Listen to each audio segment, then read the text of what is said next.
Listo.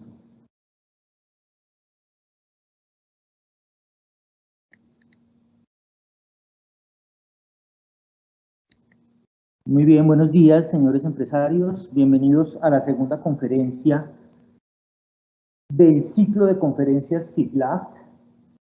Hoy trataremos el tema de la segunda fase del sistema CIPLAB al que están obligadas las empresas habilitadas para el servicio público de transporte terrestre automotor de carga. Pues nos agrada mucho su presencia. Sabemos que han estado ustedes muy pendientes de este ciclo de conferencias. Hemos ampliado un poco más la invitación, hemos incluido nuevos contactos en nuestra base de datos para enviarles a ustedes la invitación de este evento. Vamos a trabajar hoy con la siguiente metodología.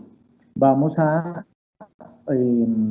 tratar hoy los temas de la fase número 2 del CIPLAB y vamos a continuar con la explicación del registro que se debe hacer en el sistema Vigía, con algunas especificidades que deben ustedes conocer. De esta manera, entonces, a medida que vayamos avanzando en la explicación de la fase 2 de CIPLAB, pueden ustedes hacer sus preguntas a través del chat y a medida que vayamos avanzando iremos respondiendo las preguntas. De la misma forma, cuando entremos al segundo punto, al registro del Sistema Nacional de Supervisión Vigía, pueden ustedes hacer las preguntas que correspondan a este tema y las resolveremos a lo largo de la conversación. Pues bueno, empecemos. En la conferencia anterior, es decir, hace un mes, recordarán ustedes, observamos, trabajamos el tema de la fase 1 del sistema CIPLAB. Esta fase incluía, digamos, 3 pasos, fue lo que resumimos la vez pasada. Había que diseñar las políticas de prevención de lavado de activos según el contexto de la empresa, en un primer paso. En un segundo paso, era importante contar pues con la aprobación de las políticas por parte del máximo órgano social, y en un tercer paso se debía comunicar a todas las personas que tuvieran cualquier vínculo con la empresa la existencia o la aprobación pues de estas políticas para que todos conozcan cuáles son justamente esos principios o reglas sobre las cuales la empresa trabaja referidas a la prevención del lavado de activos. Bueno, pues hoy entonces hablaremos de la fase número 2. En esta segunda fase, llamada procedimientos de prevención y control del riesgo de lavado de activos, veremos entonces cuáles son esos procedimientos, qué herramientas y qué mecanismos deben ustedes en sus empresas adoptar para lograr mitigar este riesgo de lavado de activos y financiación del terrorismo. Entonces, como bien lo dice la resolución, que es la que nos rige, la 74854 de 2016, son 2 grupos o 2 tipos de procedimientos los que ustedes deben en sus empresas adoptar.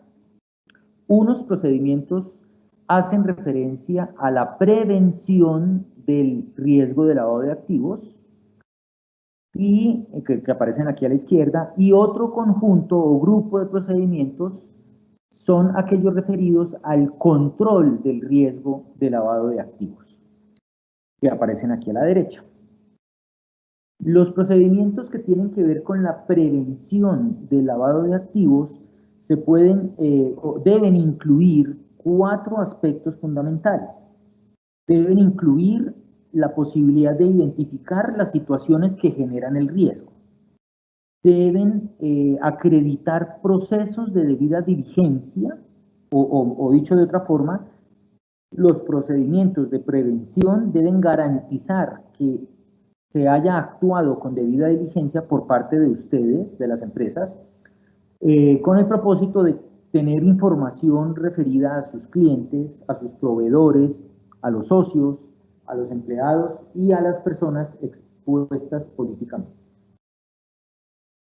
También estos procedimientos de prevención deben permitir que se determine el monto máximo de efectivo que se puede, con el que se puede contar o con el que se puede trabajar con cada cliente en la prestación del servicio que dicho cliente solicita.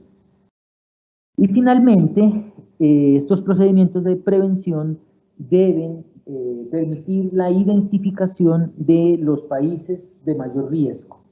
Recuerden que, como les contábamos, como hablábamos pues hace un mes en la primera conferencia, todo este sistema nacional antilavado de activos viene del cumplimiento de objetivos internacionales que Colombia ha suscrito. Por lo tanto, pues hay que hacer referencia, por supuesto, a aquellas fuentes de riesgo que vienen también del exterior. En los procedimientos de control, que son los que están a este lado, deben cumplirse tres propósitos, o deben observarse en dichos procedimientos de control tres características o aspectos importantes.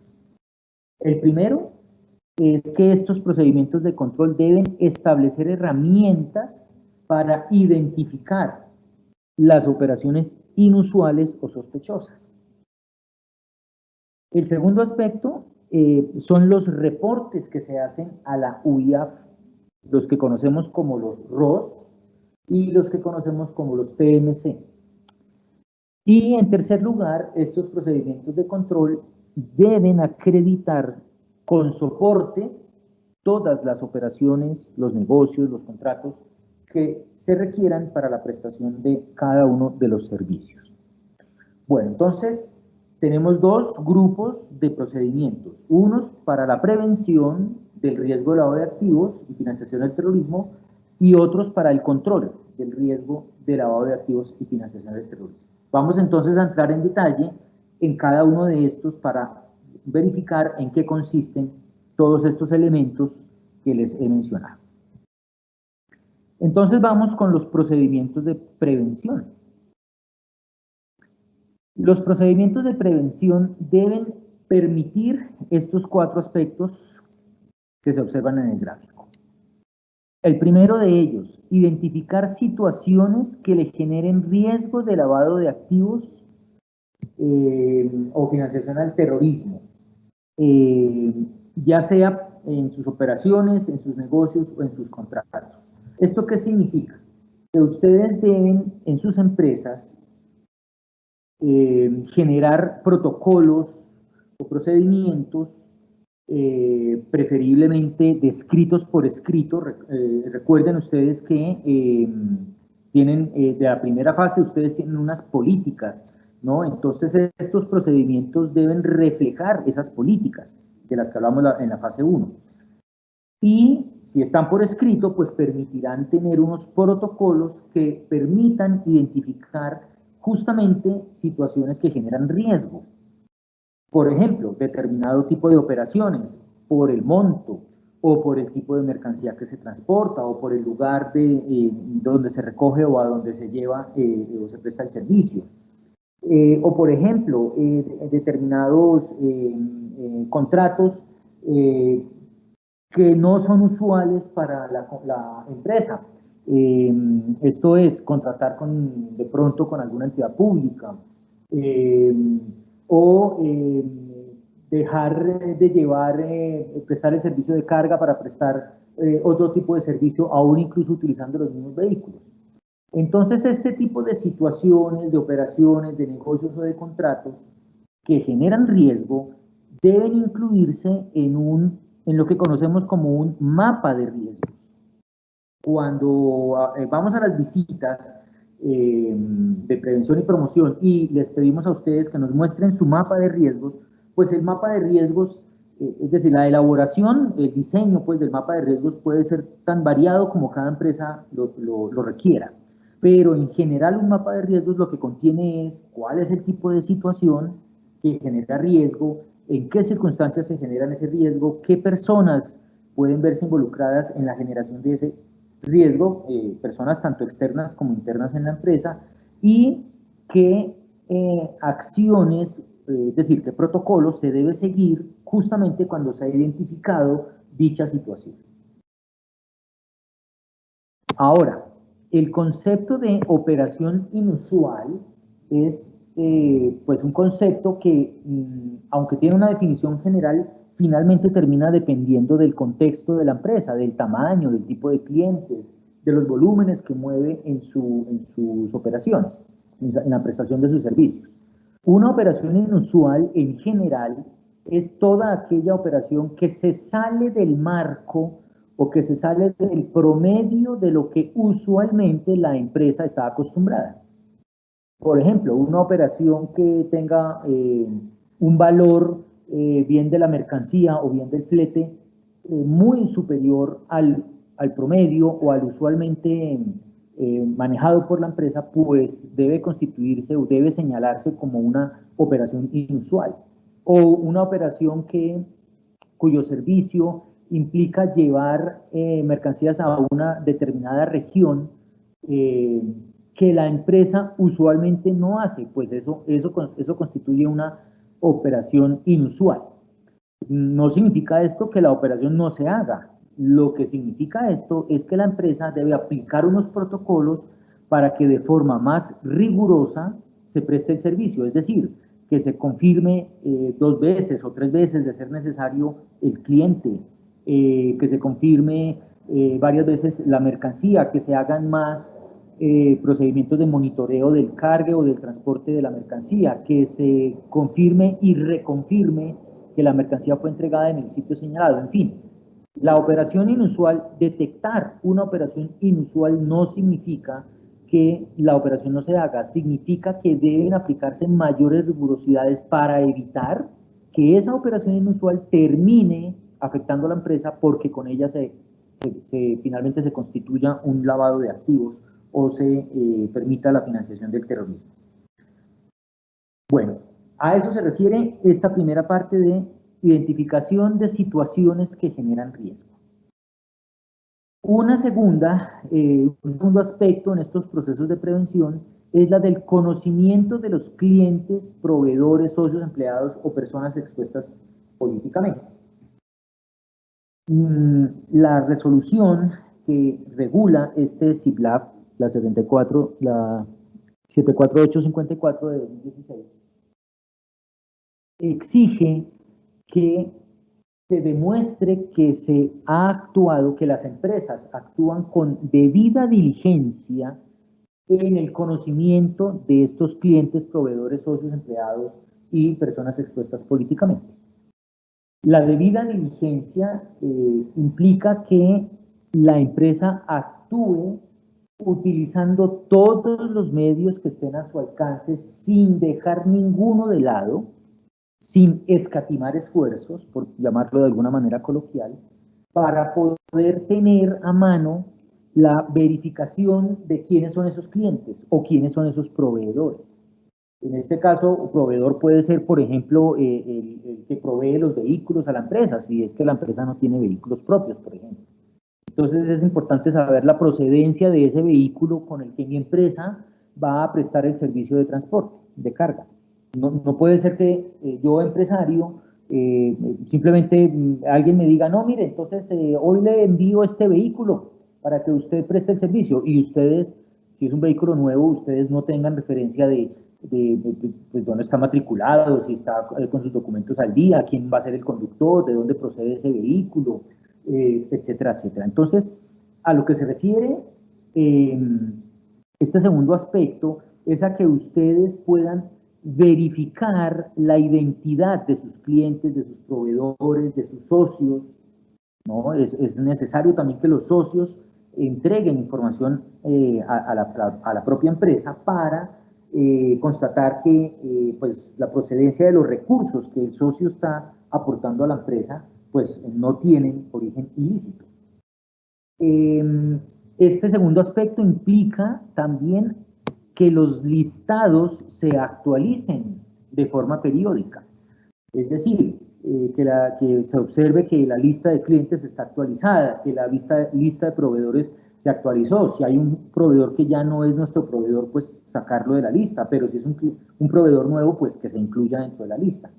Entonces, generalmente hay preguntas de parte de ustedes que nos llegan a nosotros en el sentido de, ¿y cada cuánto tengo que actualizar estas listas? Bueno, la respuesta es cada que la empresa lo necesite.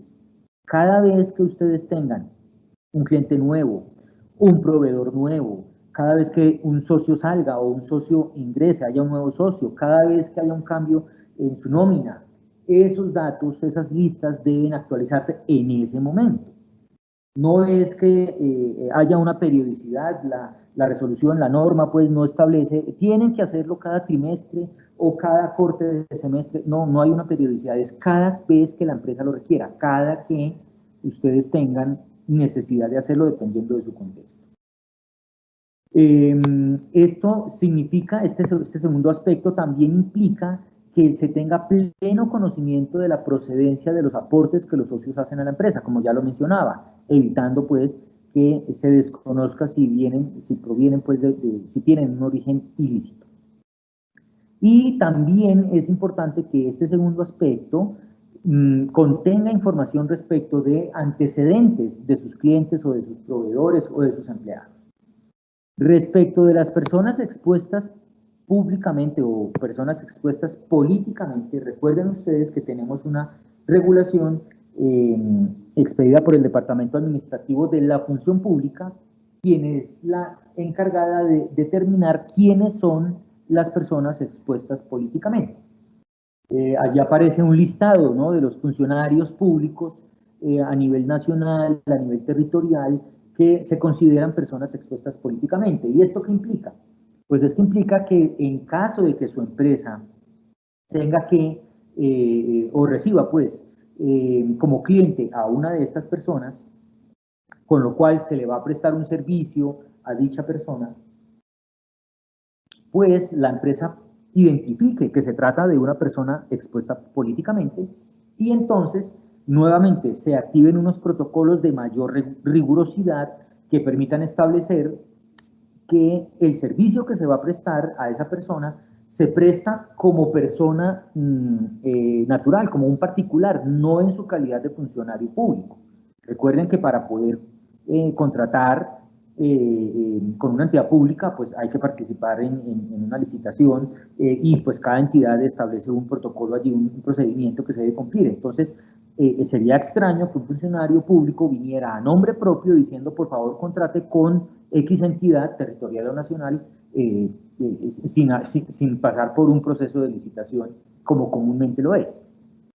Entonces, este tipo de situaciones generan la necesidad de que ustedes con mayor rigurosidad lleven el proceso de contratación con una persona que aparezca en esta lista. Recuerden además que exige nuestra resolución de SIGLAF, exige que la rigurosidad que se tenga con las personas expuestas políticamente debe también llevarse con las personas que tengan grado de afinidad, hasta el segundo grado de afinidad de consanguinidad con esta persona o con su cónyuge o compañero o compañera permanente. Entonces, llevamos entonces dos aspectos. Uno, identificar las situaciones que pueden generar el riesgo y dos, en últimas, podemos resumir este segundo como identificar las personas que pueden también, de alguna manera, generar un riesgo, insisto, no para no contratar con ellos como clientes o como proveedores, no para no aceptarlos como socios, no para no contratarlos como empleados o para no contratar con una persona expuesta políticamente, sino para que los protocolos sean, los procedimientos sean de tal exigencia que no haya posibilidad de que se filtre ese riesgo de que la empresa sea utilizada para el lavado de activos o financiación del terrorismo. Muy bien, un tercer aspecto determina que, o hace pues referencia a que se determine el monto máximo en efectivo con el que se puede operar con los clientes. ¿Y cuál es ese monto máximo? Bueno, vuelve y juega, es un monto máximo que depende de las condiciones particulares de la empresa. No será el mismo monto el que maneje una empresa pequeña que de pronto tiene un solo vehículo y cuyos clientes están dentro del mismo municipio el servicio consiste en cargar, por ejemplo, frutos del municipio A al municipio B, que queda a menos de 2 horas de camino, que de pronto de una empresa de mucho mayor tamaño, que tiene un parque automotor propio, incluso pues grande, que maneja toneladas de carga y que los lleva de la zona occidental a la zona norte del país, por ejemplo, o a la zona sur, o atraviesa pues el país. Entonces, definir ese o determinar ese monto máximo con el que se puede operar con los clientes. Eso significa entonces, este aspecto, que es importante que ustedes, empresarios, definan alternativas de medios de pago distintas a la de pago en efectivo, puesto que, insisto, en caso de que llegue una operación que esté por encima de esos montos, supongamos una de estas inusuales, que no es que estén prohibidas, solo que son inusuales, pues entonces ustedes puedan decirle a su cliente, bueno, como este servicio excede el valor máximo que tengo en mi política, en la política de mi empresa, aceptar en efectivo, excede pues ese valor, por favor, este servicio páguelo a través del siguiente medio. Entonces, pues tendrán ustedes que habilitar para esos casos pues alternativas, probablemente posibilidad de pagos electrónicos o consignaciones directamente a las cuentas de su empresa. Y finalmente, estos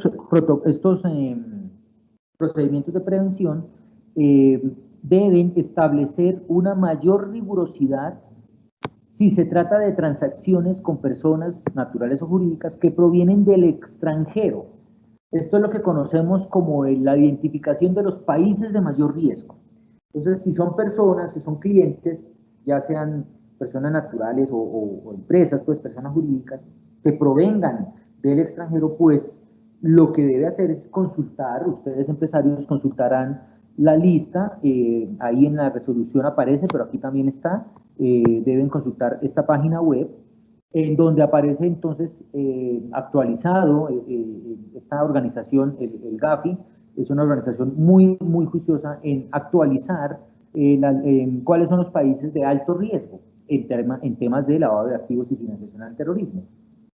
Entonces, lo que deben hacer ustedes es estar consultando permanentemente este listado para que en caso de que provenga una persona de uno de los países que aparecen allí en más alto riesgo, pues entonces ustedes, insisto, no es que no contraten, sino que exijan con mayor rigurosidad pues las condiciones para la prestación del servicio. De esa manera, ustedes siempre estarán protegiéndose. Lo que busca estos mecanismos de prevención y con estos 4 aspectos es que su empresa esté blindada, que se encuentre en el centro de la operación, claro, por supuesto, pero que se encuentre blindada por estos 4 medios o por estos 4 aspectos frente al riesgo de lavado de activos o financiación al terrorismo. En todo caso, estos procedimientos que ustedes establecen, miren que la resolución no dice cómo tiene que ser el procedimiento para contratar con un cliente o cómo tiene que ser el procedimiento para determinar los medios de pago o cómo tiene que ser el procedimiento para identificar una situación inusual. No.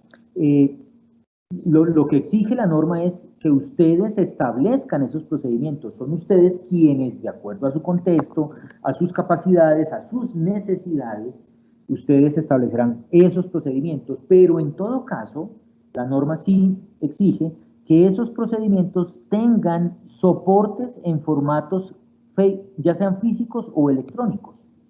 Es decir, todo debe quedar registrado en un formato o en un archivo, si se lleva de forma electrónica, de tal manera que se sepa la fecha, que se sepa la hora, que se identifique las personas que intervinieron, esto es, conductores, vehículos, cliente, que se identifique, que se registre cuál es la mercancía, los lugares de origen y destino, quien aprueba finalmente, ¿no? Se entiende pues que alguien hace la operación, pero adicionalmente habrá alguien que supervise dentro de la empresa. Entonces, las firmas y los aprobados deben aparecer en estos formatos Y también es importante, insisto, en que ustedes actualicen todos estos listados, así como estos procedimientos, con nuevas búsquedas o con mejoras en sus mapas de riesgos o en sus listados de clientes o proveedores y demás. Doctor Carlos, tenemos una consulta aquí de parte de Viviana. Dice, cuando se consultan las personas que salen en Cámara de Comercio y salen positivo como PETs, pero son revisor fiscal o algún miembro de juntas directivas, ¿debe considerar como un cliente PEPS o solo se puede clasificar PEPS cuando los que salgan en la lista sean representantes legales y accionistas? Muy bien, muchas gracias por la pregunta. Los clientes PEP son los que aparecen en el listado que ocupan determinados cargos en la lista del Departamento Administrativo de la Función Pública. Los que están allí son los que deben considerarse personas expuestas políticamente. Si esas personas ocupan determinada posición, pero en todo caso pertenecen a ese listado, hacen parte de ese listado, deben considerarse como tal por el hecho de pertenecer al listado PEP. Es decir, para responderlo en otras palabras, prima la lista de personas expuestas políticamente. Si aparece allí, si pertenece a ese listado, entonces debe considerarse como tal, indistintamente de otras calidades. Tenemos otra consulta por parte de Anónimos. Dicen, ¿dónde se encuentra la lista? Esta lista. Muy bien. La lista de las personas expuestas políticamente, permítame cambio aquí un momentico la pantalla, lo buscamos aquí en la resolución. Entonces, a ver, aquí está para los países de mayor riesgo. Estoy viendo el texto de la resolución 74854, que es la que regula el CIPLAN. Entonces, la lista de países de mayor riesgo lo encuentran, aquí está el link de la página web donde se puede observar. O simplemente entren a www.fatf-gafi.org, simplemente así, y allá ustedes buscan, es una página que está en inglés, no se puede traducir al español, pero busquen allá entonces donde aparezca la opción de países de alto riesgo. Allí entonces ustedes pueden encontrar la lista de estos países. Y para las personas expuestas políticamente, el decreto 1674 de 2016, este que estoy señalando acá, es el que indica quiénes son las personas expuestas políticamente. Ese no es un listado con nombre propio, ¿no? Es un listado de cargos. Por ejemplo, dice, son personas expuestas políticamente el presidente de la República, el vicepresidente de la República, los ministros. Pues naturalmente, cada vez que haya cambio de gobierno, pues hay un nuevo presidente, pues ustedes actualizarán su lista allá en su empresa y sabrán ahora pues cuál es el nombre del nuevo presidente, vicepresidente, ministros, etcétera, etcétera, etcétera, aparece allá. Entonces es cuestión de verificar este decreto 1674 de 2016. Esas son las listas que ustedes deben consultar. Bien, ¿tenemos alguna otra? No tenemos más preguntas por el momento. Vale, muy bien, muchas gracias. Entonces continuamos con el siguiente grupo de procedimientos, que son los procedimientos de control del riesgo de lavado de activos y financiación del terrorismo. Entonces, los procedimientos de control son procedimientos que exigen necesariamente, aquí sí necesariamente, lo establece así la norma, que toda la información referida a clientes, mercancías y en general la prestación del servicio, vehículos, rutas, el lugar, sitio de destino, sitio de origen y sitio de destino, etcétera, estén organizados en medio electrónico. Toda esta información debe reposar en algún medio electrónico. Recuerden ustedes, señores empresarios, que pues esto implica tener pues, la información allí a mano en el disco duro, pues en el computador, pero además tener por prevención tener una copia de seguridad, bueno, y además estar actualizando periódicamente, etcétera. Todo lo que implica, pues, tener información digital. ¿Qué aspectos deben contener estos procedimientos de control? Bueno, ¿por qué es importante mantener esto en formato digital? Porque es mucho más fácil que ustedes organicen, por ejemplo, voy a poner el ejemplo más sencillo, un archivo Excel donde ustedes tengan una lista de sus rutas, por decir algo, y acompañada de el tipo de mercancía que se lleva en cada una de esas rutas. En ese archivo Excel, si ustedes colocan, por ejemplo, en cualquier celda, para una ruta determinada, un tipo de mercancía, y esa mercancía, al digitarla, no coincide con la que ustedes tienen en su lista, pues es probable, pues ustedes pueden programar allí que ese archivo les genere una alerta. Estoy colocando uno de los ejemplos más sencillos, que se ponga de color rojo la celda y genere entonces una alerta. Eso facilita digamos, la identificación justamente de ese tipo de situaciones.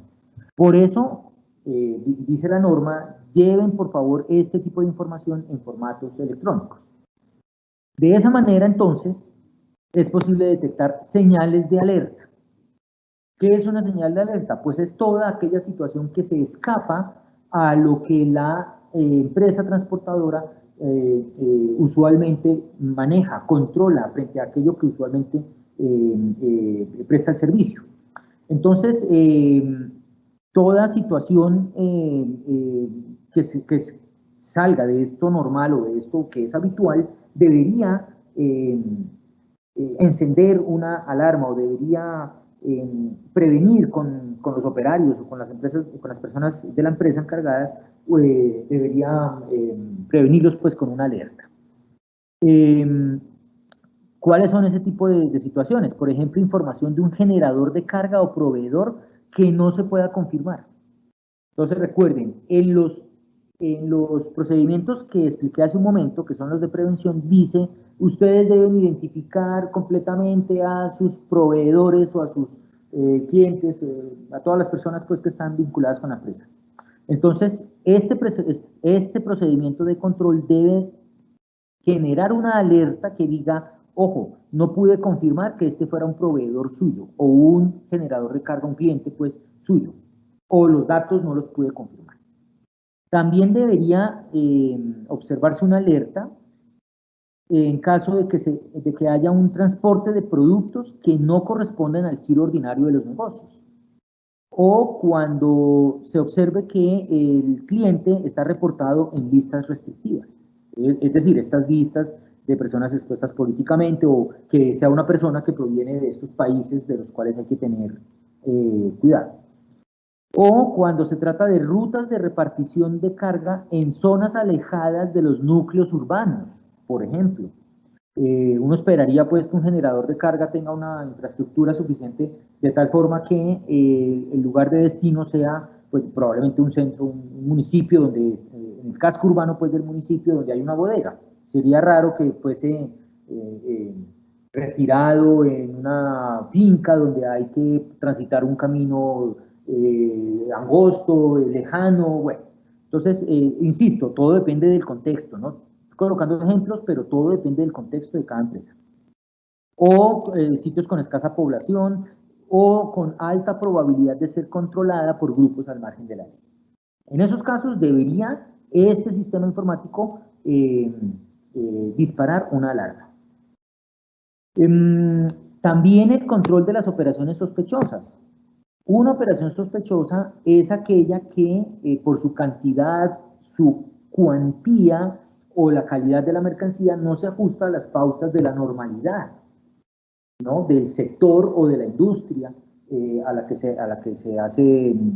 se supone se presta el servicio. Por ejemplo, si ustedes tienen un cliente que pertenece a la industria de textiles y resulta que lo que se está transportando no es precisamente telas, bueno, algo pasa ahí, algo puede estar sucediendo. Entonces, esa puede constituirse en una operación sospechosa. O un cliente que dice, por favor, lléveme esta mercancía o un servicio de la ciudad A a la ciudad B, o del lugar A al lugar B. y el cliente está dispuesto a pagar pues una cantidad exorbitante, absolutamente salida de toda normalidad, entonces pues eso también puede constituirse como una operación sospechosa. Cada vez que ustedes se encuentren frente a una empresa frente a una situación que genera una operación sospechosa, ustedes deben reportar a la UIAF esta situación. Ya vamos a hablar en un momentico sobre este reporte de operaciones sospechosas. Permítame, continúo con los procesos de control, pero tengamos allí esto en mente. Ahora, estos procedimientos en donde se detectan operaciones sospechosas deberían al menos permitir lo que aparece aquí en este esquema: verificar la mercancía a cargar y monitorear el proceso de cargue. Desde el momento mismo en que se carga, debería haber un proceso de verificación de la mercancía y monitoreo de ese proceso de carga. Debería permitir el monitoreo de la ruta durante el envío y las condiciones del viaje. Es cierto que en ningún lado se exige que tenga que haber necesariamente un sistema de monitoreo GPS, pero bueno, si ustedes van a implementar procedimientos de control, un procedimiento que permita monitorear la ruta. Qué sé yo, por ejemplo, que le digan al conductor, por favor, hágame una llamada cada tanto para saber que usted ha podido ir avanzando a lo largo de la ruta. Estoy colocando un ejemplo cualquiera. Lo importante es que ustedes puedan prever y aplicar un protocolo en caso de un intento de desvío de la ruta. Imagínense esto como un laberinto. Empieza el transporte, el servicio, va el vehículo por la ruta normal por la que debe ser, y en algún momento ustedes pierden de vista porque no tienen un buen sistema de monitoreo y algo pasa, se enreda todo aquí, no se sabe dónde está, se perdió, y cuando resulta que aparece nuevamente, puede ser en el sitio de destino o en otro sitio de destino, o es más, en el sitio de destino pero con muchas horas de demora. Entonces es probable que entonces ya este servicio tenga sospecha de que algo inusual, algo inadecuado ha sucedido. Entonces hay que tener un protocolo que permita que en caso de un intento de cambio de mercancía, pues se sepa cómo se actúa. Lo importante es que ustedes en esos protocolos, en su empresa, determinen qué hacer en caso de que se presente cada una de esas situaciones que son inusuales o sospechosas. Como recomendaciones. Tenemos una pregunta. Vale, sí, señora. Por parte de Mauricio. Dicen, ¿las empresas tienen autorizado aplicar mecanismos virtuales para realizar los procesos de conocimiento de sus clientes y demás partes de interés como los proveedores, aliados, entre otros? Lo que exige la norma es que ustedes implementen dentro de su empresa, al interior pues de su empresa, mecanismos que les permita identificar a sus clientes. Por supuesto, eso significa que ustedes deben además tener claro el respeto que se debe tener por el manejo de la información. Es decir, hay que tener en cuenta el derecho de habeas data de las personas que ustedes tengan en sus listados como proveedores, clientes, empleados, etc. ¿Cuál es en particular el mecanismo que deben seguir? No lo establece la norma. Ustedes lo podrán determinar, insisto, respetando pues el ordenamiento jurídico, respetando los derechos de los demás y garantizando a su vez que ustedes con debida diligencia han podido obtener información suficiente que les ayude a mitigar el riesgo de lavado de activos. Esa es la premisa. Debo hacer yo, empresario, debo hacer todo lo que esté a mi alcance para mitigar el riesgo de que mi empresa sea usada para lavar activos o financiar el terrorismo, respetando, por supuesto, pues el ordenamiento jurídico. ¿Tenemos otra? Tenemos otras dos preguntas. Margie nos pregunta que cuál es el número de la resolución que estamos viendo. Sí, señora, la resolución 74.854, eso es un número muy largo. Estoy moviendo aquí la pantalla nuevamente, aquí lo tenemos. 74854 de 2016, expedida por, en ese momento se llamaba Superintendencia de Puertos y Transporte, que es la Superintendencia de Transporte hoy. Tenemos otra pregunta por parte de Sandra. Vale. Sandra dice, ¿qué diferencia hay en listas restrictivas o listas vinculantes? Panama Papers ¿Y qué tipo de listas? Vale, muy bien. No, digamos en esencia, no hay una diferencia porque se llamen de una u otra manera. Es simplemente la autoridad internacional o nacional la que ha decidido llamarla restrictiva o vinculante. Más allá del nombre, lo importante es tener una actualización de cuáles son esas empresas, personas jurídicas o personas naturales que se encuentran en estos sistemas de información de riesgos sobre lavado de activos y financiación del terrorismo. Entonces, más allá que se llame de una u otra forma, lo que debes procurar es que tu empresa tenga actualizados esos listados de países, de personas que aparecen en este tipo de listados o de las personas expuestas políticamente, a su vez que tus listados de clientes, proveedores y socios. Eso es en esencia lo que tú debes garantizar. Ok, tenemos otra pregunta por parte de Gabriel. Él pregunta lo siguiente. Los generadores de carga por políticas de seguridad propias, BACs, etcétera, no permiten extraños en los procesos de cargue. ¿Qué hacer entonces para cumplir el requisito de verificación del proceso de cargue? Muy bien, en ese caso entonces eh, eh, puedes pensar en lo siguiente. Tú, empresario de carga, debes garantizar que has podido verificar que la mercancía es la que dice en el contrato. Entonces, si no puedes acceder personalmente, ¿no? Si no puedes estar ahí físicamente, o una persona de tu empresa físicamente, entonces debes buscar la manera de garantizar que quien hizo la carga al vehículo te garantice que esa mercancía es la que se dijo en el contrato.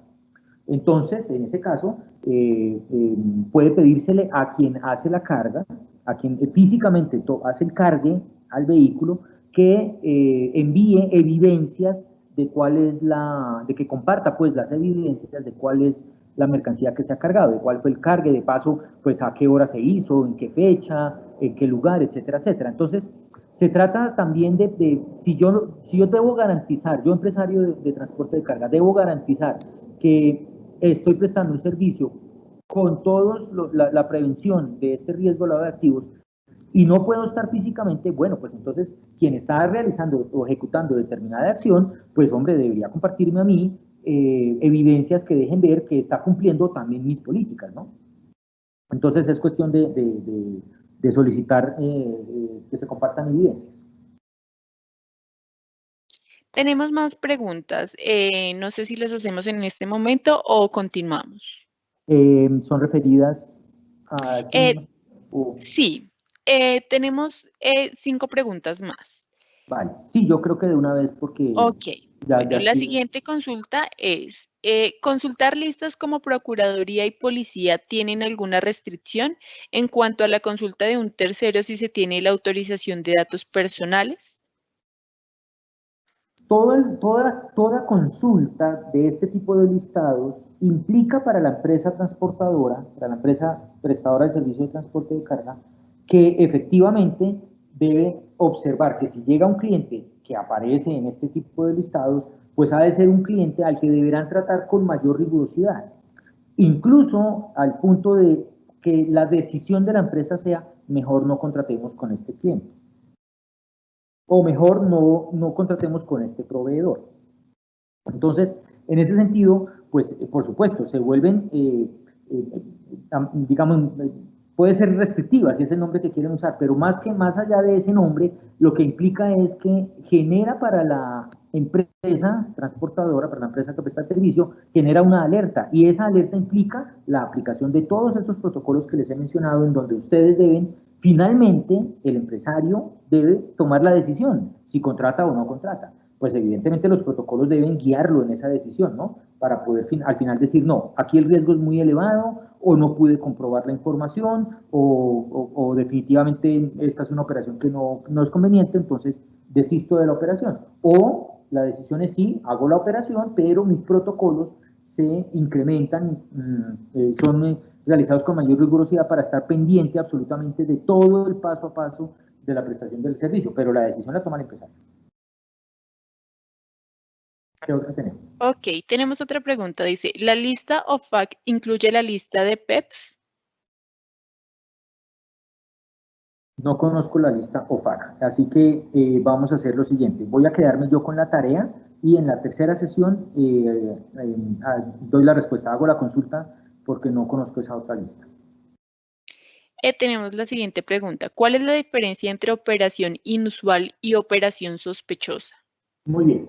La operación inusual y la operación sospechosa, ambas son operaciones que están fuera de la normalidad de lo que la empresa habitualmente desarrolla. La operación sospechosa se constituye, es decir, una de estas operaciones se constituye en sospechosa cuando la empresa observa, de acuerdo con el contexto, que allí hay un riesgo inminente de lavado de activos. Entonces, la inusual puede ser que me llega un cliente que me pedía X cantidad de transporte y ahora me pide el doble. Es inusual que este cliente me pida ahora que le transporte el doble de mercancía. Pero observando con todos mis protocolos, con todas mis evidencias, observo que efectivamente el cliente me ha pedido que le transporte el doble de mercancía porque estamos en un momento de coyuntura. Por ejemplo, son textiles y estamos en septiembre, agosto-septiembre, donde las empresas empiezan a fabricar uniformes para los colegios en la temporada de enero. Ah, bueno, entonces, dado que estamos en esta coyuntura económica, en esta coyuntura de temporada, es razonable aceptar que este cliente, por esta ocasión, me pida que le transporte el doble de la mercancía.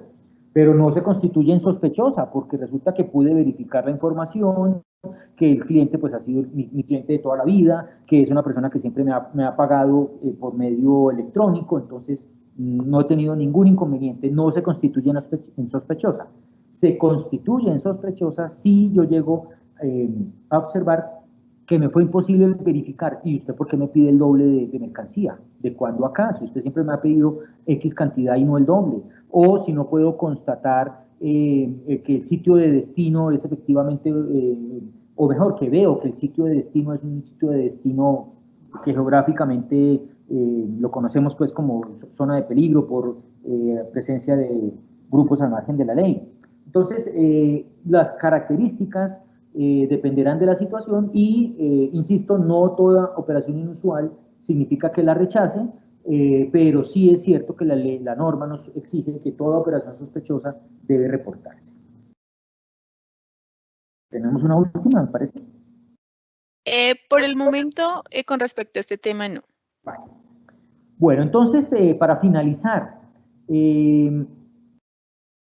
ya les mencioné sobre la debida diligencia. Entonces, recuerden, tener un sistema electrónico, un sistema con un sistema informático, es lo que quiero decir, de tal manera que nos permita tener todos estos registros, ser eficientes a la hora de detectar alertas y que además nos permita garantizar, demostrar que yo, empresario, he utilizado, he implementado esta información con debida diligencia.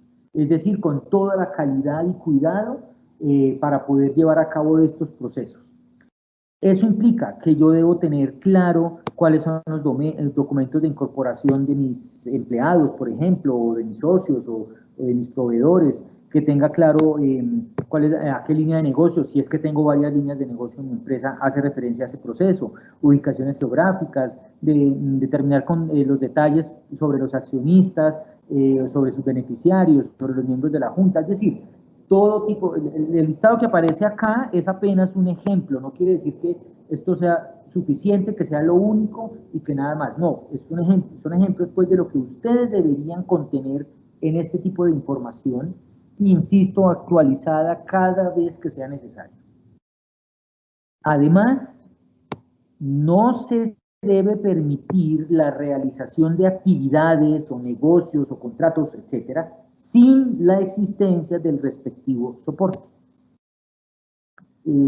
Quiero llamar la atención aquí porque esta es la clave de los procedimientos de control. ¿Cómo controlo yo que efectivamente estemos mitigando el riesgo de lavado de activos y financiación del terrorismo?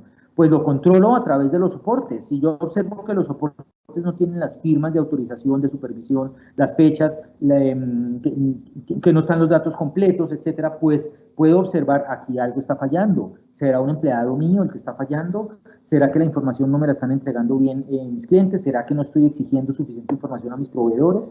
Entonces, que la existencia de estos soportes son los que permiten que la debida diligencia esté demostrada.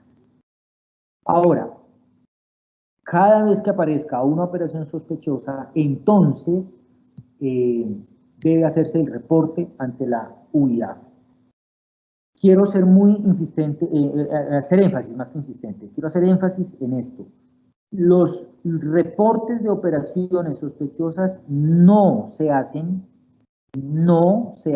a la Superintendencia de Transporte, se hacen únicamente a la UIAF. Tenemos un gran volumen de radicados en nuestra entidad donde dicen, bueno, entonces, señores superintendencia, aquí les informo que tengo estos reportes de operación sospechosa, o esta cantidad, o que en estas fechas, y resulta que pues nosotros esa información no nos corresponde y no la manejamos.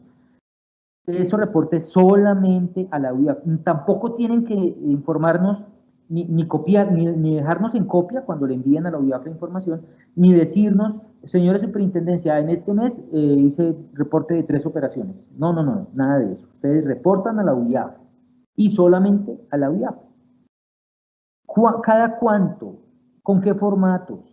¿Con qué tipo de información? Etcétera, etcétera, con qué condiciones en últimas, eso lo determina la UIAF, que es una entidad absolutamente distinta a la nuestra, completamente autónoma, encargada de, en general, del Sistema Nacional Antilavado de Activos. Entonces, es la UIAF quien de forma autónoma determina cada cuánto se hacen los reportes, qué tipo de reportes, cuáles son los montos, cuáles son las características, los formatos, todo lo determina la UIAF.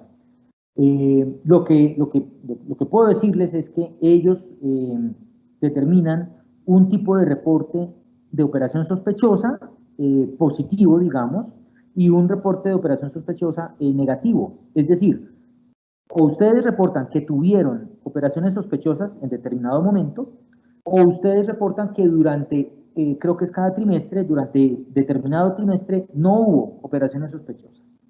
Y lo mismo, reportan si hubo una transacción múltiple de carga o reportan que hay ausencia de estas transacciones múltiples de carga. Las condiciones de por qué se llaman así, de cada cuánto se reportan, etcétera, insisto, se reportan a la UIAF y por favor, quiero pedirles encarecidamente, ayúdennos con los demás empresarios, con quienes ustedes conozcan, con sus colegas, de pronto si son de la misma ciudad o etcétera, que ustedes conozcan, por favor infórmenles esto, el ROS solamente en la UIAF. A veces gastamos más tiempo contestando radicados que ustedes nos entregan con cosas que no nos corresponden, pudiendo dedicar tiempo a radicados que tienen, que son incluso de ustedes mismos, que tienen, pues, digamos, urgencia y que son realmente información que corresponde a nosotros. Entonces, eso era lo último que tenía para decir. Si hay algunas preguntas. Bueno, tenemos más preguntas, sí.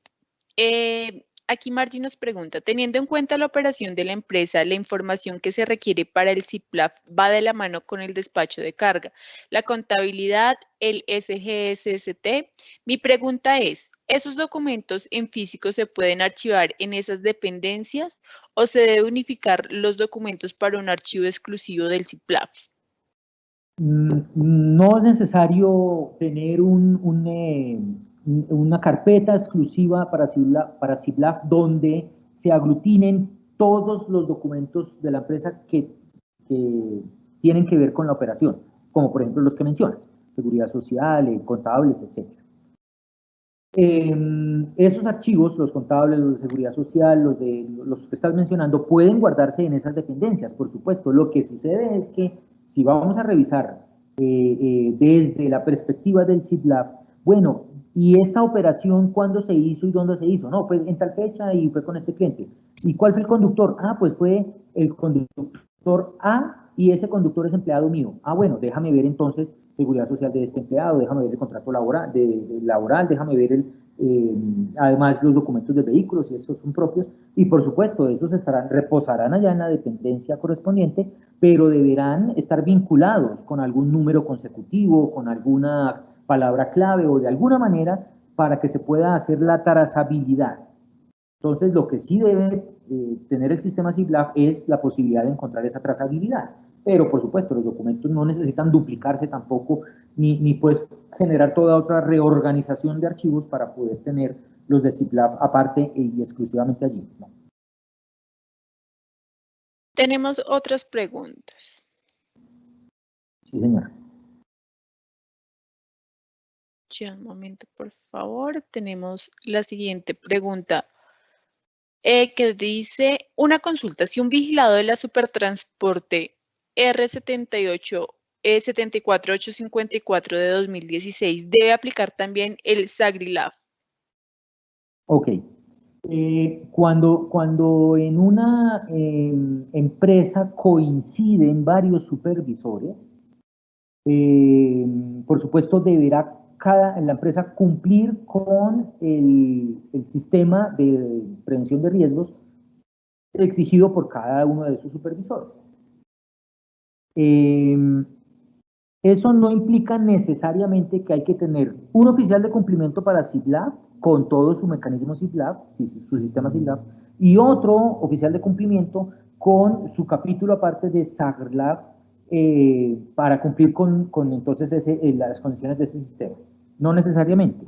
Lo que se requiere es que en caso de que coincidan dos supervisores, cada uno con su sistema, a la hora de demostrarle, por ejemplo, a la Superintendencia de Transporte que cumple con lo que SIGLAB le exige, pues existe esa documentación, existen esos procedimientos, esas evidencias, etcétera, etcétera, de tal forma que si coinciden y si también se usan en el sistema SAGLAB o SARLAB, si es que coincide, pues entonces pues no hay problema. De hecho, se entendería que por eficiencia, por supuesto, los listados de un sistema, me imagino, pues son los mismos listados del otro sistema. Luego, es suficiente con que haya un solo archivo o un solo documento donde esté listado, no tiene que duplicarse.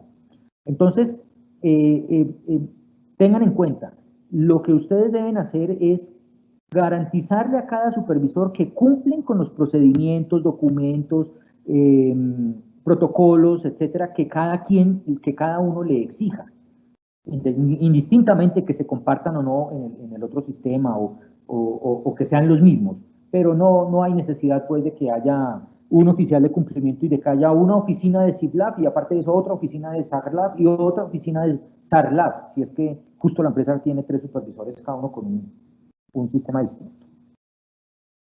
¿Qué otra hay? Ok, tenemos la siguiente pregunta.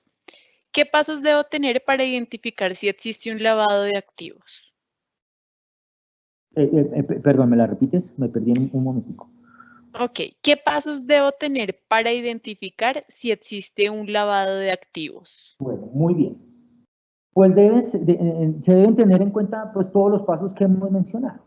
Primero, una fase 1, que tú tengas claro en tu empresa cuáles son las políticas antilavado de activos, es decir, que tú puedas indicar toda aquella operación que implique riesgo de lavado de activos no se lleva a cabo.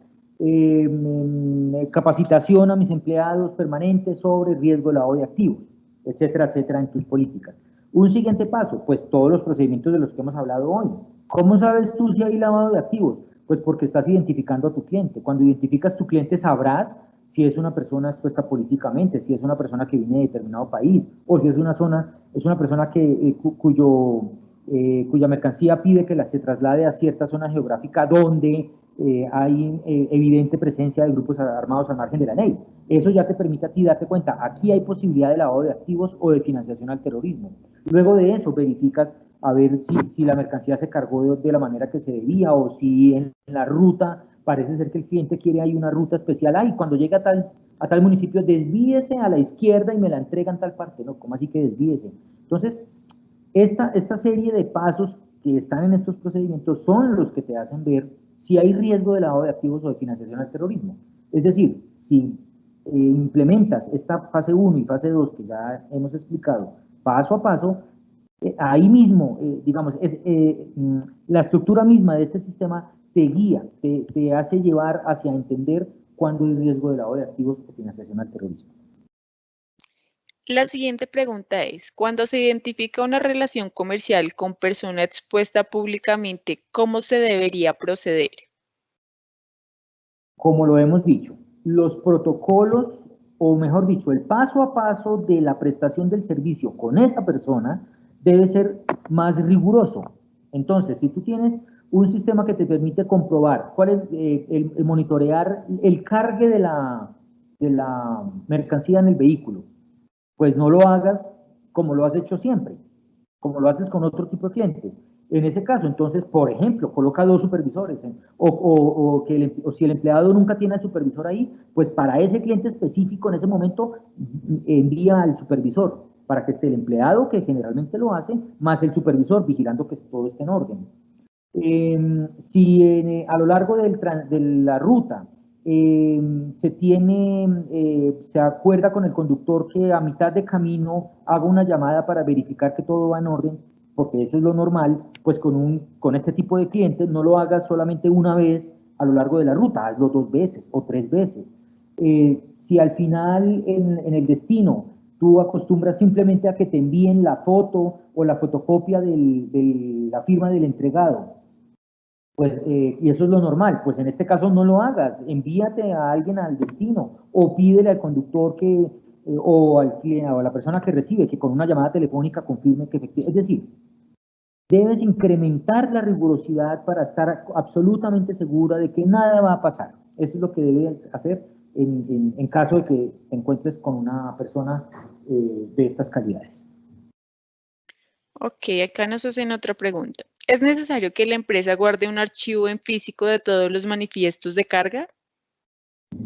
Los manifiestos de carga, pues como hay formatos electrónicos, está el manifiesto electrónico de carga, y hay que también ceñirse a la realidad. Es probable que la plataforma tenga inconvenientes en algunos momentos, es probable que ustedes tengan un software propio para cargar la información a la plataforma del ministerio y asimismo que esa plataforma falle, la de ustedes, pues el software de ustedes. Entonces, pues por prevención, por evitar riesgo de pérdida de información, pues si observan que de pronto el soporte electrónico puede fallar, pues tengan siempre a mano una copia de seguridad en físico.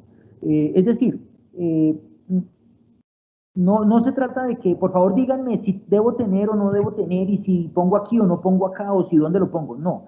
Cada uno, de acuerdo a su contexto, observe. ¿Será que corro el riesgo de que se me pierda la información si solo la tengo aquí en un solo sitio y no la tengo con una copia de reserva o de seguridad? Entonces, dependiendo de la respuesta a esa pregunta, pues entonces ustedes toman la decisión si además de lo electrónico tienen documento físico. Ok, tenemos la siguiente pregunta. ¿Qué normatividad que nos excluye de implementar SARLAF teniendo en cuenta que contamos con CIPLAF? No, no hay norma que establezca, señor empresario, cuando usted tenga 2 vigilados, tiene que tener los 2 sistemas, cuando usted tenga 2 supervisores y cada uno con un sistema de riesgo distinto, tiene que implementar cada uno de los 2. Pero tampoco hay norma que diga, cuando en usted coincidan 2 supervisados, entonces excluya uno y solamente quédese con el sistema más robusto o el más grande. No hay ni norma, ni en un sentido ni en el otro. Entonces, todo esto implica que nos debe regir digamos, la razonabilidad. ¿Qué es lo razonable? Pues que si yo, empresario, debo rendir cuentas frente a 2 supervisores y hay elementos que coinciden, pues bueno, yo no me voy a poner a duplicar cosas, pues yo le garantizo a cada uno los pasos y protocolos que cada uno me pide en cada uno de los sistemas. Lo que sí debo tener es suficiente organización en la trazabilidad de la información para no enredarme, ¿no? Para no, y bueno, y este documento era del supervisor A o del supervisor B, o lo pongo aquí o lo pongo, no, pues, si llevan una buena trazabilidad en los documentos, pues no va a haber problema. Y si llega el supervisor A y les dice, muéstrame SIGLAB, pues ustedes podrán determinar con la trazabilidad cuáles son los documentos y protocolos de todos los servicios que prestaron, por ejemplo. Y cuando llega el supervisor B y les dice, muéstrame el SARLAB o el SARLAB, pues entonces ustedes podrán mostrarles, pues mire, aquí está la trazabilidad de todos mis documentos. ¿Tenemos una última? Sí, tenemos más preguntas. ¿Existe un modelo donde se referencia la información mínima que se debe indagar a cada cliente?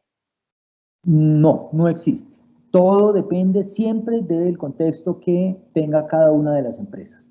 Pero, pues, la resolución 74854 da algunos elementos. Dice, por favor, que en esos listados aparezca NIT, nombres, cédula, domicilio, aparezcan otra serie de elementos que permitan una identificación. Siempre tomen por prevención, digamos, por mantenerse siempre de la mejor manera, en cumplimiento pues de la debida diligencia de la mejor manera, siempre tomen esto como unos mínimos, pero no mínimos para quedarse ahí, sino que ustedes adicionen algunos otros elementos. Entonces no existen unos formatos universales, pues existe sí un tipo de información universal. Todos tenemos o una cédula o un NIT, un nombre, una razón social, un domicilio. Entonces, bueno, pues ahí eso da pistas de cuál es la información que hay que contener. Ok, no tenemos más preguntas. Voy a continuar entonces con la presentación.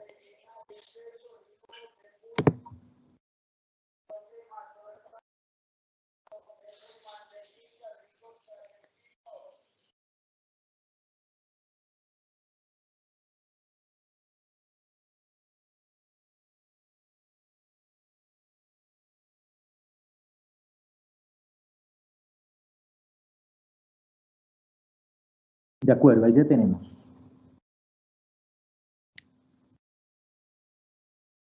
¿Me escuchas ahí?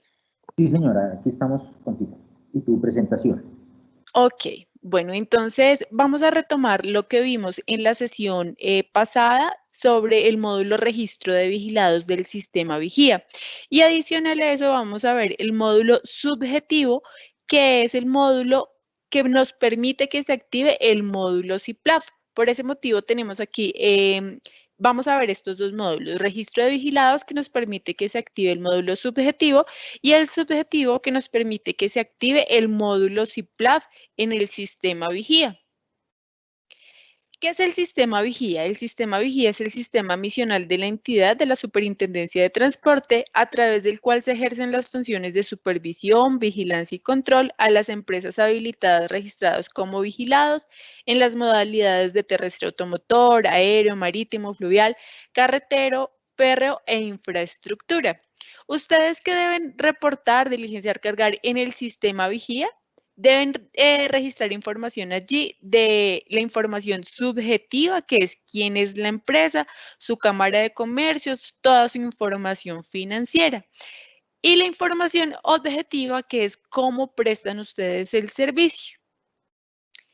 ¿Cómo ingresan o acceden ustedes al sistema vigía? Ustedes se dirigen a la página web de la Supertransporte, que es www.supertransporte.gov.co. Allí en el banner inicial van a dar clic sobre el botón ¿Cómo te podemos ayudar?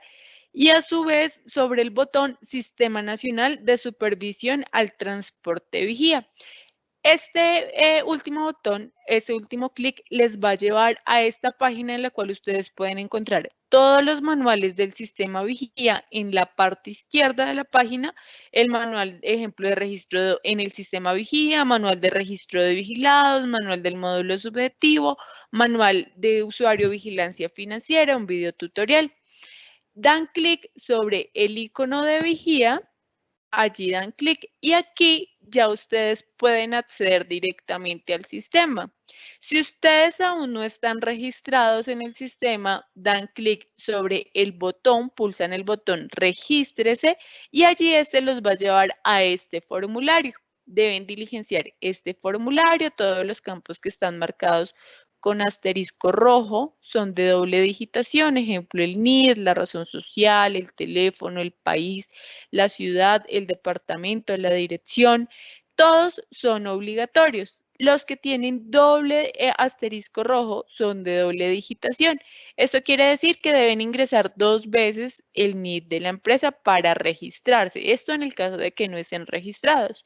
Después de que ustedes terminan de diligenciar la información de este formulario, dan clic en el botón guardar y se deben comunicar con la línea de atención al ciudadano que es la 018.915.615 o al correo callcentervigía@supertransporte.gov.co y allí ustedes deben adjuntar los siguientes documentos.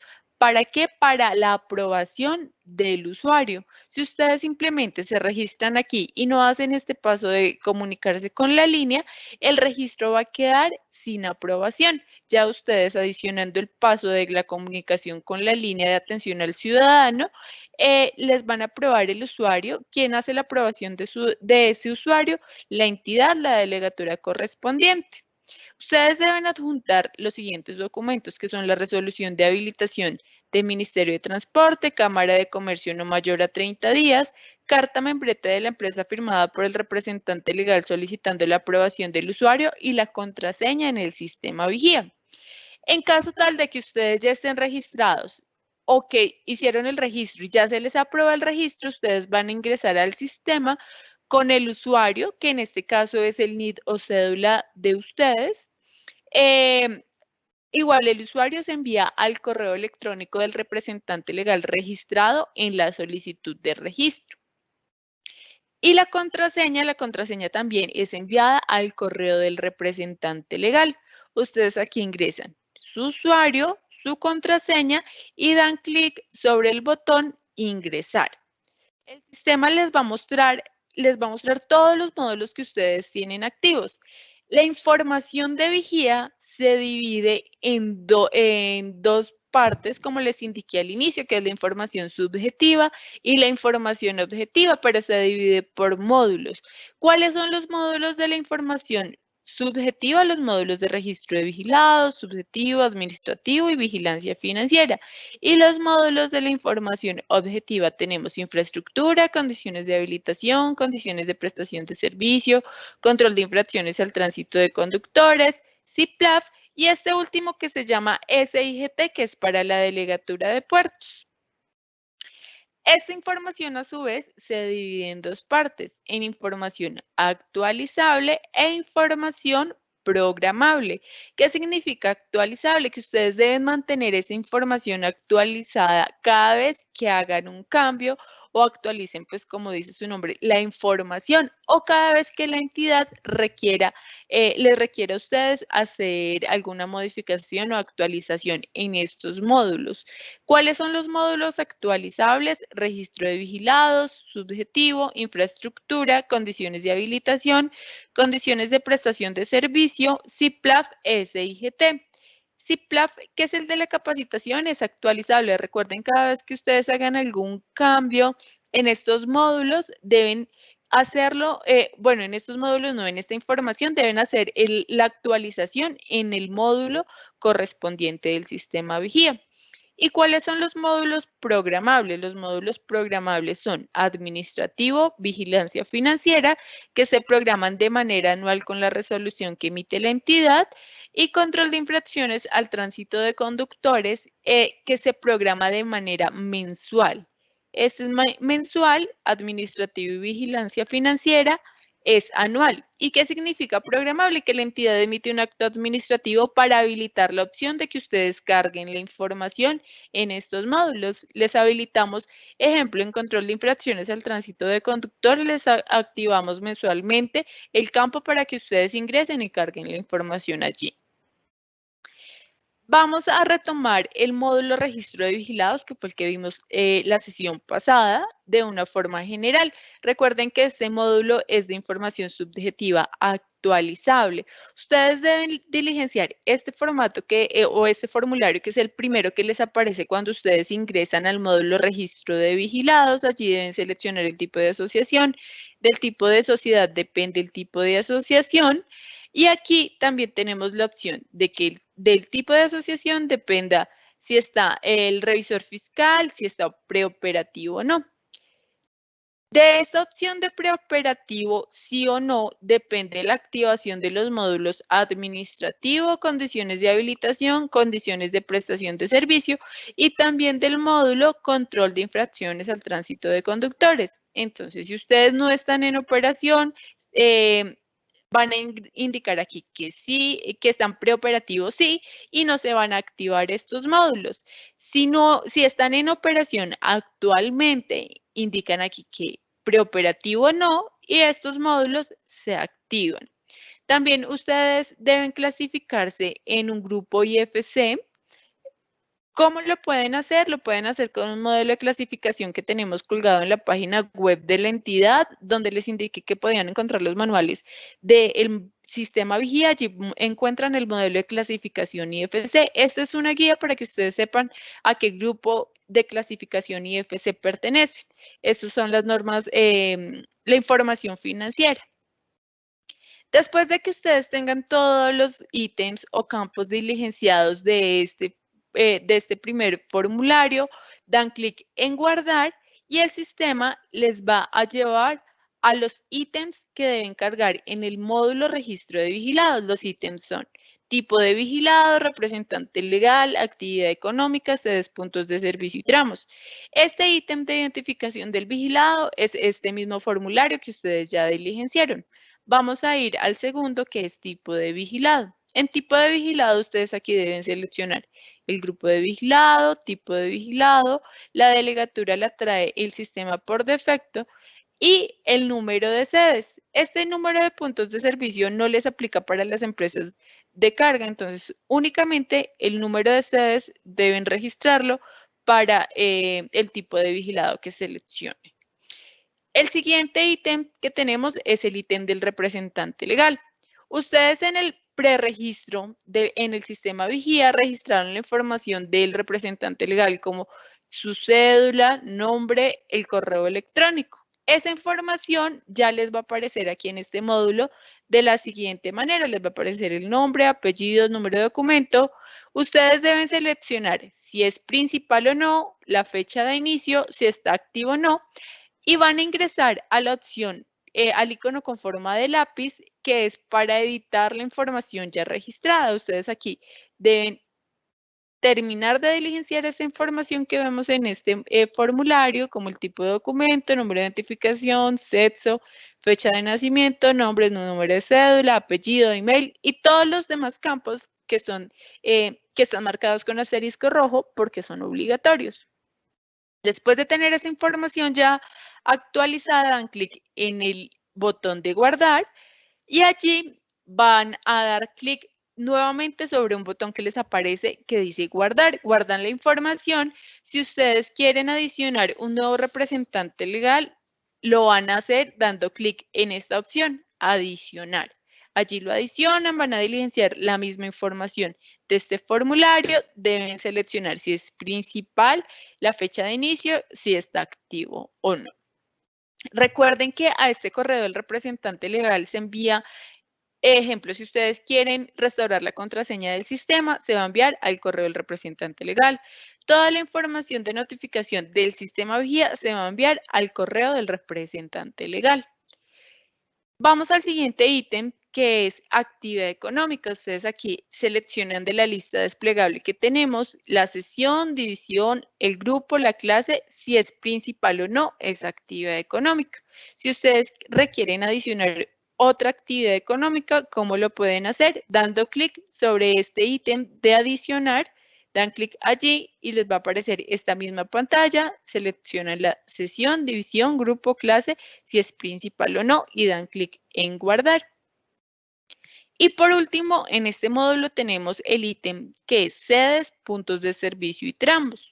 Así se llama el ítem, no quiere decir que ustedes tienen que diligenciar las sedes, los puntos de servicio y los tramos, no, porque no aplica para todos los tipos de supervisados. Ejemplo, sedes aplica para las empresas de carga, tramos para los supervisados de la delegatura de concesiones. Entonces, así se llama el ítem de forma general. Ya dentro del ítem les va a aparecer lo que ustedes tienen que diligenciar, si son sedes, si son puntos de servicio o si son tramos.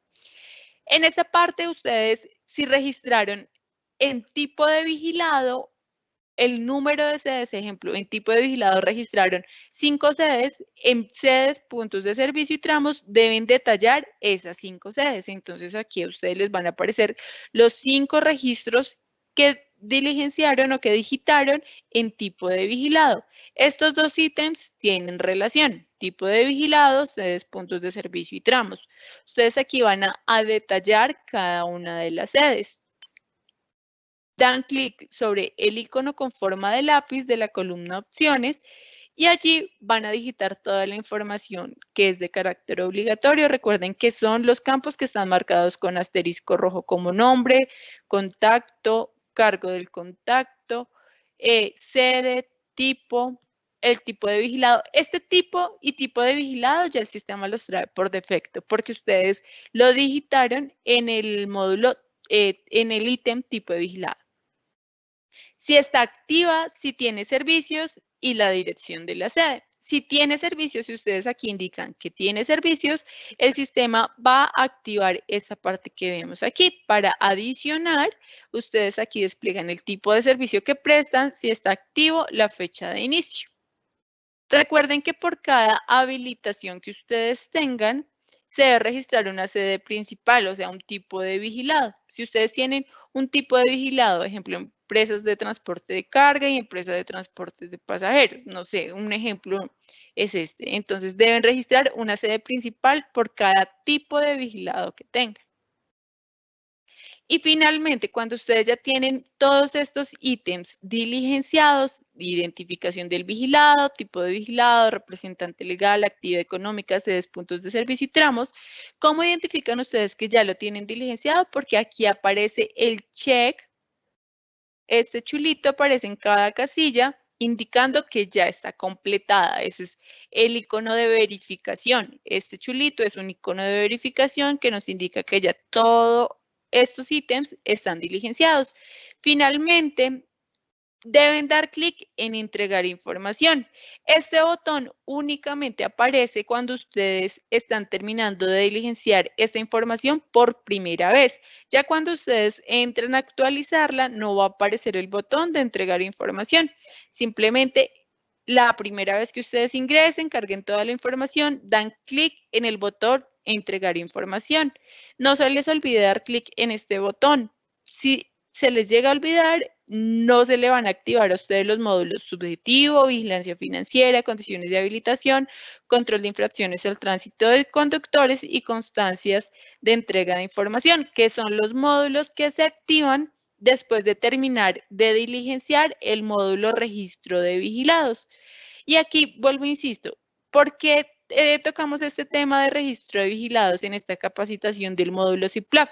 Porque del módulo registro de vigilados depende el subjetivo y del subjetivo depende el módulo CIPLAF. Vamos a continuar con el módulo subjetivo. Este módulo es información subjetiva actualizable. Para ingresar al módulo subjetivo dan clic sobre este módulo.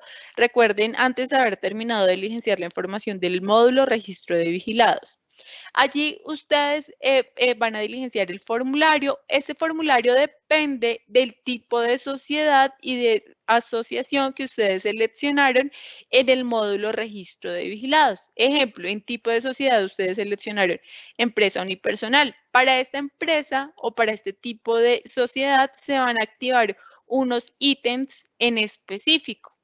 Entonces, todos los ítems que vamos a ver aquí no van a aplicar para todos y también pues no puede ser que se le activen otros ítems que no vamos a ver aquí en esta parte porque dependen, como les indico, del tipo de sociedad.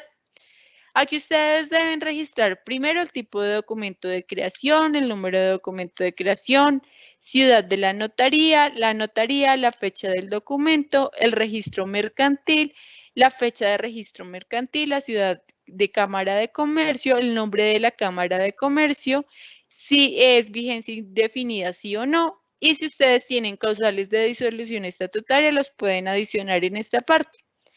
Recuerden dar clic en guardar y allí el sistema los va a llevar a los ítems que se activan para cada tipo de sociedad. Ejemplo, acá tenemos que estas opciones dependen del tipo de asociación que seleccionaron en el módulo registro de vigilados. Ejemplo, para un tipo de asociación que es asociativo, el sistema carga las siguientes opciones de manera general, que son, ejemplo, si seleccionaron consorcios, va a cargar los datos generales, datos adicionales de constitución, facultades, órgano de administración, datos de capital, información de socios, registro de reuniones. Si ustedes seleccionaron en tipo de asociación asociativo y en tipo de sociedad uniones temporales, les van a aparecer los siguientes datos. Datos generales, datos adicionales de constitución, facultades, órgano de administración, datos de capital, información de accionistas y registro de reuniones. Vamos a ver los siguientes ítems, que son datos generales, datos adicionales de constitución, facultades, registro de reuniones, órgano de administración. En el ítem datos adicionales de constitución, ustedes deben diligenciar la información de distribución de utilidades, duración precisa de la sociedad, fecha de convocatoria junta, forma de convocatoria junta, órgano de decisión. Aquí ustedes seleccionan el dato adicional que quieren registrar en el sistema, diligencian el valor adicional y dan clic en guardar. Si requieren adicionar uno más, dan clic en adicionar y les va a aparecer esta misma pantalla. En facultades igual, tenemos un rol, ustedes van a seleccionar el rol, la facultad, a describir la facultad y dan clic en guardar. En registro de reuniones tenemos el número de la reunión, la fecha de la reunión, el tipo de reunión, la fecha de convocatoria, la dirección, municipio, medio de información, fecha de antelación, si es asamblea general o no, las observaciones, quién está convocando, a quién en esta parte de convocan, ustedes dan clic en registrar y va a aparecer la siguiente pantalla para que ustedes registren la persona que convoca. Y en información de acta también dan clic sobre el botón o el enlace que dice registrar y allí van a registrar la reunión. Órgano de administración. También tenemos los mismos roles que tenemos en facultades, representante legal, auditor, junta directiva, registran la facultad y dan clic en guardar. En este ítem, recuerden que es necesario tener en cuenta que el registro para los roles representante legal, gerente y revisor fiscal no podrán ser eliminados del sistema. Si el usuario elimina alguno de ellos, el sistema elimina la información ingresada en los campos facultad. O sea, si ustedes eliminan algún registro ingresado aquí, van a tener que diligenciar la información nuevamente del ítem facultades y de este ítem órgano de administración. Ya después de que ustedes tengan todos los ítems diligenciados, igual que en el módulo registro de vigilados, ustedes como saben que ya los tienen todos diligenciados por este icono de verificación. El icono de verificación es el chulito. Este chulo ustedes ya lo tienen en todas las casillas, en todos los ítems. Les va a aparecer el botón entregar información. En esta parte recuerden también dar clic sobre el botón entregar información. ¿Para qué? Para que se activen los módulos administrativo, condiciones de prestación de servicio y CIPLAF. Este módulo CIPLAF se activa, recuerden, al terminar de diligenciar el módulo subjetivo. Tenemos algunas preguntas frecuentes, también estas ya las vimos en la primera sesión. ¿Cuáles son? ¿Cómo visualizar los módulos de información a entregar? La segunda es cómo cambiar o actualizar el correo del representante legal. La tercera, cómo restablecer contraseña. Y la cuarta, cómo cambiar la clasificación de grupo NIF.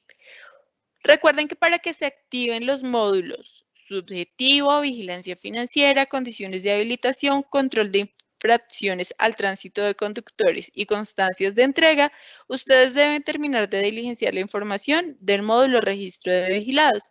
Y para que se activen los módulos administrativo, condiciones de prestación de servicio y CIPLAF, deben terminar de diligenciar el módulo subjetivo. ¿Cómo cambiar o actualizar el correo del representante legal? En esta parte ustedes se dirigen al módulo registro de vigilados. En el ítem representante legal, que es este que tenemos aquí, ustedes van a dar clic sobre este icono con forma de lápiz y allí van a poder hacer cambio del correo del representante legal, si es el mismo representante legal, ¿no? Si es diferente el representante legal, pues van a tener que adicionar uno nuevo y allí registran el nuevo correo del representante legal. Para este caso, ¿cómo restablecer la contraseña? Si ustedes tienen acceso al correo del representante legal, es muy sencillo. Ustedes van a esta parte que dice olvidó su contraseña al inicio del sistema vigía. Allí van a ingresar el NID y el correo del representante legal y van a dar clic en enviar. El sistema envía la contraseña a ese correo registrado en el sistema vigía. Si ustedes no tienen acceso al correo del representante legal, puede ser porque el representante legal pues ya no está, se llevó todas sus credenciales, toda la información del correo del representante legal, ustedes deben comunicarse con la línea de atención al ciudadano, que es la 018-915-615, y adjuntar, allí les solicitan una serie de documentos que son la comunicación firmada por el representante legal, el certificado de Cámara de Comercio. ¿Para qué? Para que nosotros podamos hacer el cambio del correo que ya está registrado en vigía. Hacemos el cambio, restauramos la contraseña y al nuevo correo que ustedes nos indicaron en esa comunicación va a llegar el usuario y la contraseña. Es una contraseña temporal, ustedes deben cambiarla al inicio de sesión. Y la última pregunta que tenemos en esta sesión es ¿cómo cambiar la clasificación de grupo IFC? Es sencillo también, son 3 pasos. Ustedes se dirigen al módulo registro de vigilados. En la opción clasificación de grupo IFC dan clic en cambiar grupo. Allí van a seleccionar el grupo nuevo, en esta parte grupo nuevo, justificación de la solicitud y aquí van a adjuntar los soportes de esa solicitud. Dan clic en finalizar solicitud y el tercer paso es radicar la solicitud. Puede ser y nosotros le sugerimos que sea por la ventanilla única de radicación @supertransporte.gov.co. Sin embargo, ustedes lo pueden hacer por los diferentes canales que tenemos para radicar. Esta solicitud pasa a la delegatura y la delegatura decide si aprueba o rechaza este cambio de grupo IFC. ¿Ustedes cómo pueden obtener soporte técnico del sistema vigía? Pueden llamar a la línea de atención al ciudadano, que es la 018-915-615, o al correo electrónico callcentervigía@supertransporte.gov.co. Doctor Carlos, no sé si tenemos alguna pregunta.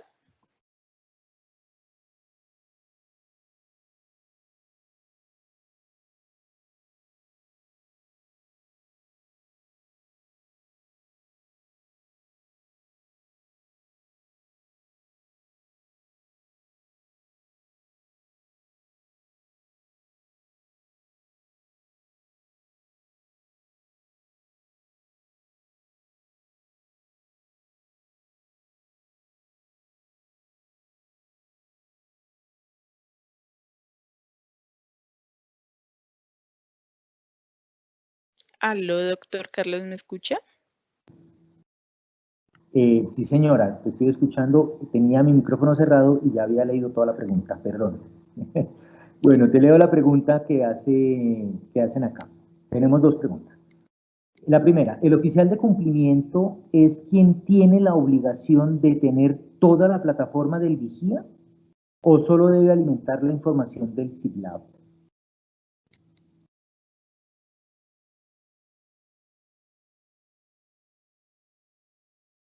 Ok, ahí sí le pido apoyo con respecto a esa pregunta porque no tiene, digamos, como referencia con el sistema vigía. El sistema vigía es de la empresa en sí, pero ahí sí le pido apoyo con respecto a esa respuesta.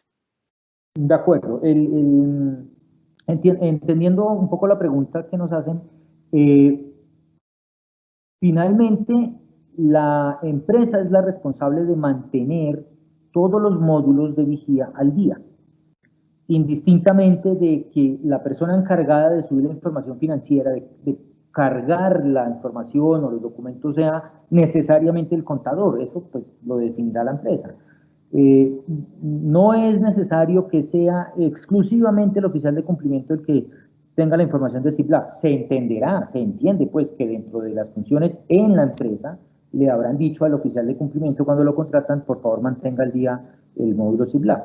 Pero en últimas, la empresa pues, la empresa es la responsable de que la plataforma esté completa, actualizada. En ese sentido, ingeniera Natalia, te devuelvo la pregunta. eh, para poder actualizar la información, la persona que ingresa tiene una contraseña, pero esa contraseña es única para la empresa, es intransferible, la empresa puede tener varias contraseñas para varios empleados. Es única, única para la empresa y esta contraseña y este usuario es enviado al correo del representante legal registrado en el sistema vigía. De acuerdo. Muy bien. Hay una segunda pregunta.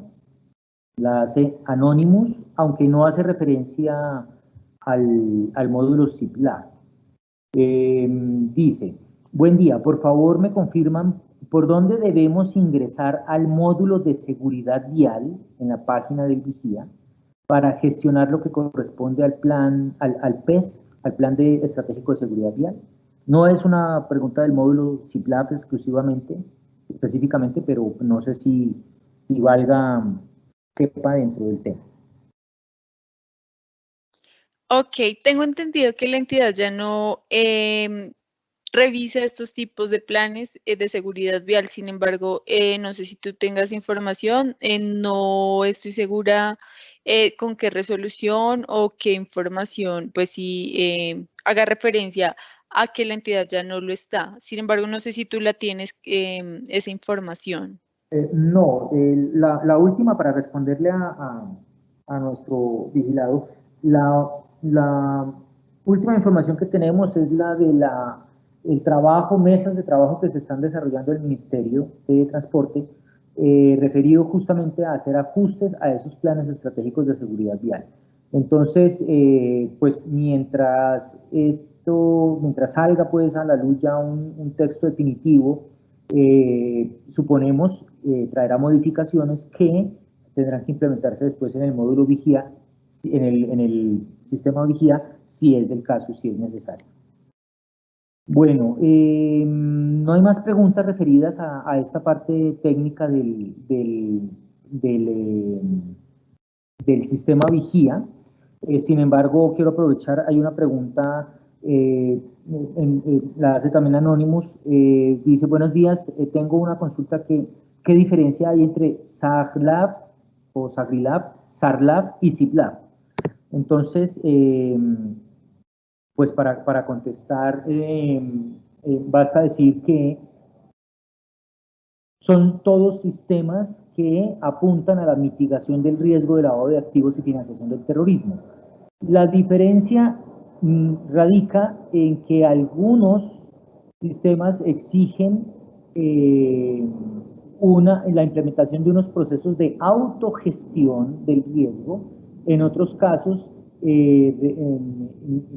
exigen unos registros adicionales a los que exigen otros sistemas. La diferencia está en los detalles de los procedimientos sobre quién recae la responsabilidad de la gestión o autogestión de la mitigación del riesgo. Pero en general todos lo que buscan es mitigar el riesgo de lavado de activos. Así que podemos decir que la diferencia pues está no solo en el nombre, sino en esos detalles procedimentales. Eso hace también que algunos, como el SARLAB, sean unos sistemas más robustos, más complejos, con mayores elementos que, por ejemplo, el CIPLAB. El CIPLAB mantiene, digamos, tiene unos elementos más de información, de listados, de tener una documentación al día. Un SARLAB exige pues unas matrices de riesgo mucho más complejas, unos sistemas y protocolos de información mucho más elevados y más complejos. Esa sería la diferencia entre sus sistemas. Muy bien, pues quiero informarles finalmente que tenemos ya nuestra tercera sesión con fecha, la tenemos para el próximo 7 de julio de este mismo año. Estamos enviando, como se dieron cuenta, no hicimos el envío de un formulario para inscribirse, sino que enviamos directamente el link para que ustedes puedan asistir a estas conferencias. Les pido el favor, ya que hoy la ingeniera Natalia nos ha explicado lo de registro de vigilados, por favor asegúrense de tener la información actualizada de su correo electrónico. Recibimos algunos comentarios de personas, no solo aquí en la charla, sino a lo largo de este mes, de que no les llegaba el correo con el link de invitación. Nosotros descargamos la base de datos de lo que Vigía contenga. Entonces, si la información en Vigía está desactualizada, por ejemplo, en un caso sucedió que el oficial de cumplimiento era una persona y resulta que el correo todavía estaba a nombre de la persona anterior, entonces pues obviamente no le iba a llegar el correo. Entonces, por favor, verifiquen que su información esté actualizada para que pues estén en nuestra base de datos, que es con la que enviamos las invitaciones. A todos, muchísimas gracias por su asistencia el día de hoy. Recuerden, el 7 de julio tenemos nuestra tercera conferencia. Por favor, comenten, hablen, comuniquen, compartan con sus colegas, con sus compañeros de gremio, con los otros empresarios, para que por favor asistan. Es muy importante que todos asistan a este tipo de conferencias para mantenernos todos actualizados. Ingeniera Natalia, muchísimas gracias por la compañía. A todos por su asistencia, muchas gracias. Nos vemos en la próxima.